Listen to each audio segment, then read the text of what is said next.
Hello friend, तो friend बहुत बहुत स्वागत है हमारे चैनल में। फ्रेंड आपने हमारे चैनल को सब्सक्राइब नहीं किया तो प्लीज प्लीज फ्रेंड हमारे चैनल को सब्सक्राइब कीजिए, लाइक कीजिए, कमेंट कीजिए और बेल आइकन को दबा दीजिए। हमारे मतलब आपको मत सिखा चल। जी हाँ फ्रेंड, मैं आप लोगों के लिए कुछ लेके आया हूँ, आप लोगों के लिए कुछ सरप्राइज। तो जी हाँ फ्रेंड, आपने अगर हमारे चैनल को सब्सक्राइब नहीं किया तो प्लीज प्लीज फ्रेंड हमारे चैनल को सब्सक्राइब कीजिए। हाथ जोड़कर बोल रहा हूँ, हमारे चैनल को सब्सक्राइब कीजिए भैया प्लीज, पहली फुर्सत में निकल।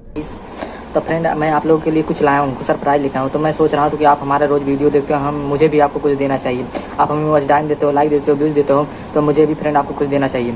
मैं कुछ दिनों से यही सोच रहा। तो फ्रेंड हाँ, फाइनली मैंने सोच लिया और मैं आप लोगों के लिए लेके आया हूँ। तो जी हाँ फ्रेंड, अगर जिसको चाहिए वो आगे आ जाए। तो जी हाँ फ्रेंड, मैं आप लोगों के लिए लाया हूँ। तो गेस कीजिए, आप गेस कीजिए फ्रेंड, मैं आप लोगों के लिए क्या लेकर आया हूँ। पहले से नागिन निकाली मुन्ना पर ढोड़ा लगला।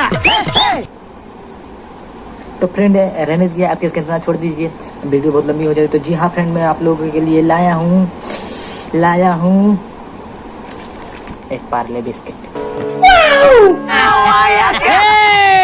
पहले से नागिन निकाली मुन्ना। बिल्कुल चुप, हिम्मत कैसे हुई तेरी मुंह खोलने की? खाना हो तो खाओ, नहीं तो निकल जाओ। जिसको खाना हो वो आ जाए, मैं तो खाने जा रहा हूँ।